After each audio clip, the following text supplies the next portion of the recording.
রাধে রাধে সুপ্রিয় ভক্তবৃন্দ, এই মুহূর্তে আমি রয়েছি বৃন্দাবনের রাধারানীর গ্রামের শ্যামশিলা পাহাড়ে। অতি দুর্লভ এই স্থান, অনেক পাহাড়ের উপরে রয়েছে এই শ্যামশিলা পাহাড়। আর এই স্থানে শ্যাম সুন্দর কৃষ্ণ তার সখাদের নিয়ে গোচরণ লীলা করেছে। কৃষ্ণ হলো অনন্ত শক্তির মালিক, তার জন্য এরকম পাহাড়ে এসে লীলা করাটা কঠিন নয়। প্রিয় ভক্ত, এই স্থানে এসে কৃষ্ণ লীলা করেছে। শ্যামসুন্দর কৃষ্ণ নন্দগ্রাম থেকে এসে রাধারানীর এই গ্রামে লীলা করেছে।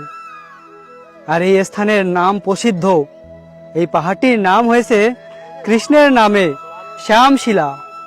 এই শ্যামশিলাকে এখন আমাদের দর্শন হচ্ছে। দেখুন, এই শিলার নাম হলো শ্যামশিলা।